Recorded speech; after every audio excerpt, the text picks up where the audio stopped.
Saya Saya siapa? saya oh ya saya siapa?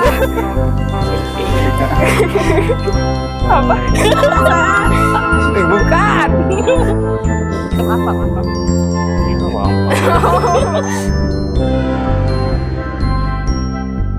Halo Podsquad, Selamat datang kembali di Pojok bicara. Apa kabarnya nih Podsquad? Semoga semuanya baik-baik aja ya.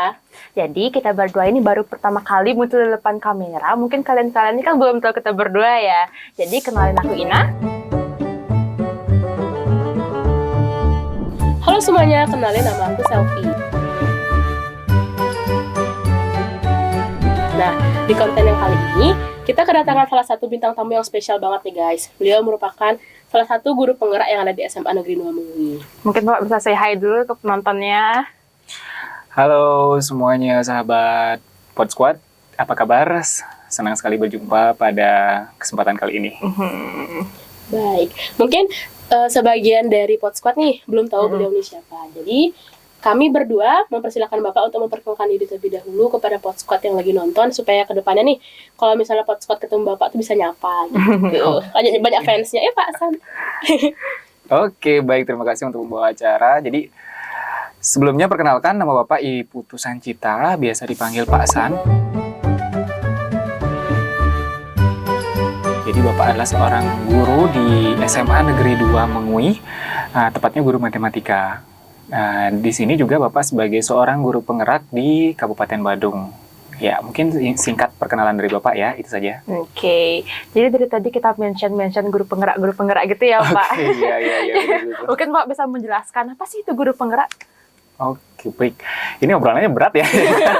Guru Berat penggerak. banget, guru Oke. penggerak. Ini seorang siswa membahas tentang guru penggerak. Jadi begini, guru penggerak itu adalah salah satu program dari pemerintah pusat, yaitu merupakan kebijakan dari Kementerian Pendidikan, di mana ini adalah kebijakan untuk mencapai tujuan pendidikan nasional kita, yaitu menciptakan lulusan yang berkarakter profil pelajar Pancasila. Iya. Ya, kan itu. Nah, di dalam program-program itu ada banyak episodenya. Sampai saat ini sudah ada 24 episode, dan Oke. guru penggerak itu adalah episode yang ke-5. Seperti anime ya jadinya kita bahasnya. Ada season. Ada season-seasonnya. Nah, guru penggerak ini adalah salah satu program bagaimana mendukung guru untuk meningkatkan kompetensi dirinya, khususnya dalam menjembatani siswa dalam kegiatan pembelajaran, gimana pembelajaran itu berfokus dan berpusat pada siswa nanti ke depannya gitu. Oke, jadi gitu guys. Nah, untuk jadi guru penggerak, syarat-syarat yang harus dipenuhi itu apa aja sih Pak? Nah, syarat-syaratnya. Oke, sebenarnya syarat-syaratnya ada banyak. Nanti kalian bisa kunjungi website dari Pendidikan Guru Penggerak, itu ada di bawah, nanti akan dicantumin. Iya. Ya, jadi Bapak sampaikan secara umum saja ya. Yang pertama, yang jelas itu harus terdaftar menjadi seorang guru. Baik itu guru ASN ataupun non-ASN. Itu syarat utamanya dulu. Jadi Oke. siswa belum boleh jadi guru penggerak ya. Gitu. Jadi seorang guru. Nah, yang kedua itu syaratnya adalah dia minimal mengajar itu 5 tahun di satuan pendidikan tersebut. Oke. Jadi dia istilahnya guru tersebut sudah memiliki pengalaman di satuan pendidikan tersebut. Ya, pengalaman baik itu mengajar ataupun pengalaman berorganisasi dan kepanitiaan. Terus yang ketiga sekarang ya. Yang ketiga itu adalah terdaftar dalam sistem Dapodik namanya. Ya, jadi dalam sistem Dapodik tersebut nanti guru bisa mengakses akun untuk pendaftarannya yang namanya SIM PKB. Kemudian yang keempat di sini guru tersebut harus memiliki jiwa yang komunikatif, mampu berkolaborasi dan juga pantang menyerah. Karena dalam pendidikan ini lumayan lama waktunya, bukan sehari 2 hari, sejam 2 jam, tetapi beberapa bulan ke depan. Kalau dia lolos seleksi nanti, gitu. Oke, jadi yang secara kita search di internet gitu, itu katanya ada seleksi. Ya, Iya, betul. betul. Itu gimana sih proses seleksinya Bapak yang menjalani program guru penggerak itu? Terus berapa lama juga? Berapa lama juga? Waktunya seleksi. Oke, seleksinya. Baik. Jadi untuk pendidikan guru penggerak, kalau dilihat dari aturannya, jadi secara umum dibagi menjadi 2 tahap. 2 tahap seleksi. Tahap pertama itu adalah pendaftaran, registrasi dulu. nanti di akun yang Bapak bilang tadi, SIM PKB, kalau dinyatakan sudah memenuhi syarat, otomatis pendaftarannya akan terbuka. Kalau belum memenuhi syarat, jadi belum bisa daftar. Oke, berarti itu otomatis ya? Iya, otomatis sistemnya. Jadi kan sekarang sudah digitalisasi. Nah, yang kedua sudah mengisi pendaftaran registrasi, kemudian melengkapi di sana. Ada administrasi berupa data diri, kemudian administrasi bahwa SK mengajar dan segala macamnya yang bahwa benar dia mengajar di satuan pendidikan tersebut. Terus ada juga mengisi yang namanya adalah esai. Jadi berupa soal-soal di sana, tapi soal-soalnya bukan tentang soal materi pelajaran yang diajar, tetapi tentang pengalamannya dia mengajar di sekolah, menghadapi siswa, baik itu siswa yang IQ-nya di atas rata-rata, gimana caranya mempersiapkan media pembelajarannya, atau siswa yang mengalami konflik pada saat pembelajaran, bagaimana menanganinya, ya, itu.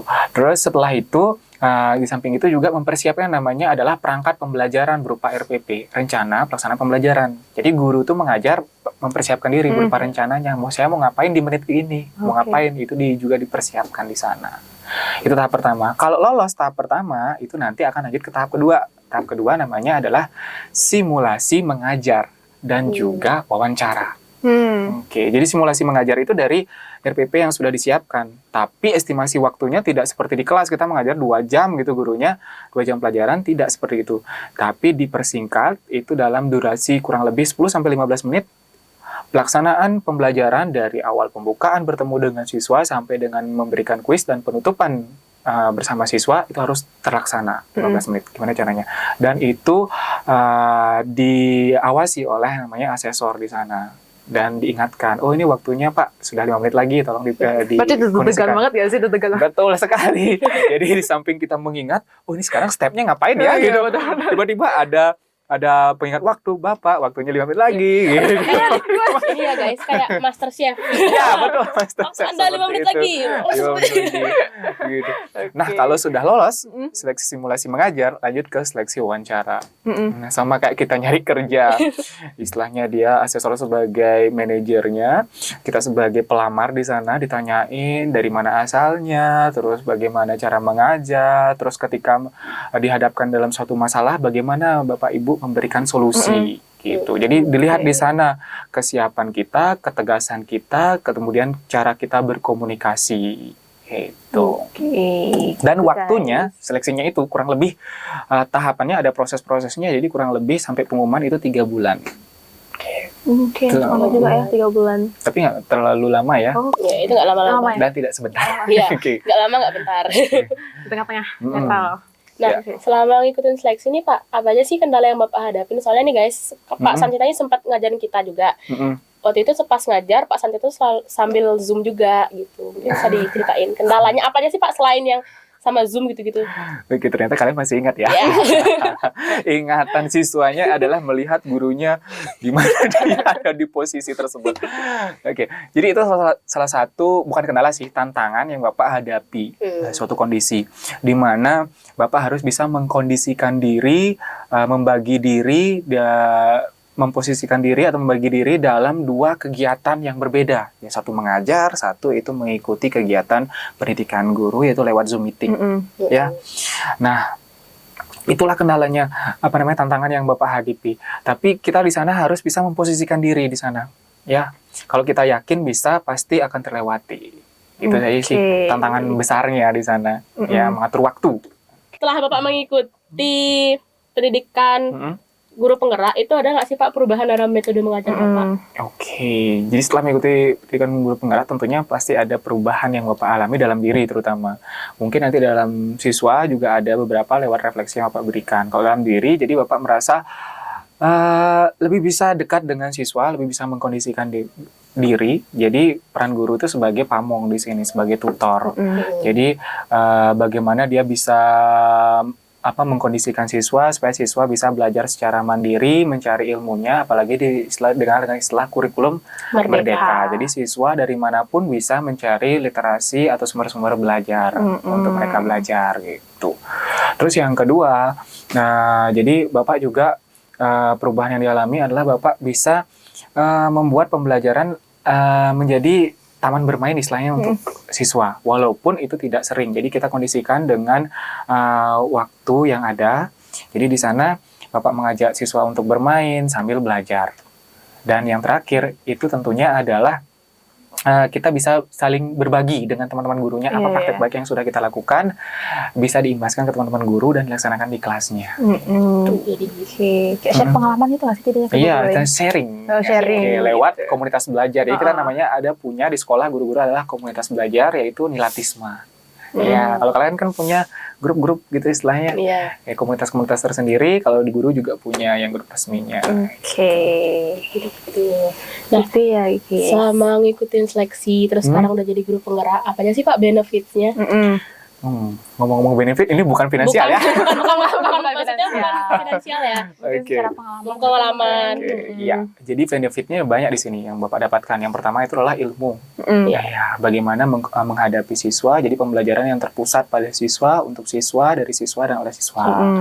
Terus yang kedua, di sana Bapak punya rekan-rekan, ketemu rekan baru dengan segudang pengalaman yang dia miliki yang bisa kita terapkan di tempat kita bekerja gitu. Terus yang ketiga, kita punya komunitas istilahnya di sana atau circle. Jadi circle bahasa keren ya. Komunitas di sana untuk saling berbagi apa yang sudah baik kita lakukan di sekolah, kita bisa saling sharing, atau misalkan ada kegiatan event-event tertentu yang bisa kita ikuti selain di sekolah, di luar sekolah yang berkaitan dengan pendidikan. Gitu. Jadi sekarang kan Bapak udah jadi guru penggerak nih. Itu ada visi misi tertentu buat Bapak sendiri nggak sih, atau mungkin bisa di-share gitu? Kalau visi misi berat kayak. Mungkin keinginan Bapak ke depannya itu adalah bagaimana Bapak bisa memberikan contoh dan pengimbasan kepada rekan-rekan guru yang lainnya, supaya kita selaku guru bisa mensukseskan program sekolah yang bertujuan itu tidak lain adalah menciptakan lulusan yang berkarakter profil pelajar Pancasila. Kita tahu profil pelajar Pancasila apa saja? Yang satu. Oke. Gini, Bapak jelasin ya. Jadi dalam guru penggerak itu awal dia pasti diajari tentang profil pelajar Pancasila di kurikulum mereka. Profil pelajar Pancasila itu tidak ada 5. Pancasila kan 5, tapi profilnya ada 6. Apa saja? Yang pertama adalah beriman dan bertakwa kepada Tuhan Yang Maha Esa dan berakhlak mulia. Yang kedua adalah berkebinekaan global. Yang ketiga itulah gotong royong. Yang keempat itulah kreatif. Yang kelima bernalar kritis, dan yang terakhir adalah yang keenam mandiri. Jadi itu profil karakter yang ingin dibentuk dalam diri siswa lulusannya. Supaya dia kedepannya bisa menjadi seorang pemimpin, leader di tempatnya masing-masing, apakah dia tempat bekerja atau di dalam lingkungan keluarga, masyarakat, dan sebagainya. Oke. Jadi selama Bapak mengikuti semua prosesnya menjadi guru penggerak itu, kesan dan pesannya itu apa sih? Oke, kesan dan pesan. Kalau kesan pertama di sini suatu kebanggaan sendiri ya, bisa mengikuti program guru penggerak dan menjadi bagian dalam pendidikan ini, di mana perasaannya itu campur aduk. Ada manisnya, asam, pahit, itu pasti ada. Tetapi itu tambahannya asin, pedas pasti ada. Apalagi pendidikannya itu 6 bulan. Itu tidak sebentar, bukan hitungan jam, menit. 1 semester. Iya, hampir 1 semester. Ya, itu hitungannya pasti ada. Dimana seperti yang manisnya itu adalah ketemu rekan-rekan baru, ilmu baru. Asam pahitnya itu adalah harus bisa mengkondisikan diri, membagi diri. Kayak amuba, membangga diri. Ya, kalau di anime itu kage bunsin. Bukan ibu ya. Nah, kalau pesannya di sini, harapan Bapak ke depannya itu adalah guru-guru dimanapun berada, itu bisa tergerak hatinya untuk bergerak dan menggerakkan nantinya dalam mensukseskan program sekolah, yaitu menciptakan lulusan yang berkarakter profil pelajar Pancasila. Gitu. Oke. Itu bisa rating nggak? Apa? 1-10 gitu. Oke, rating selama mengikuti programnya. Oh iya, guys. benar.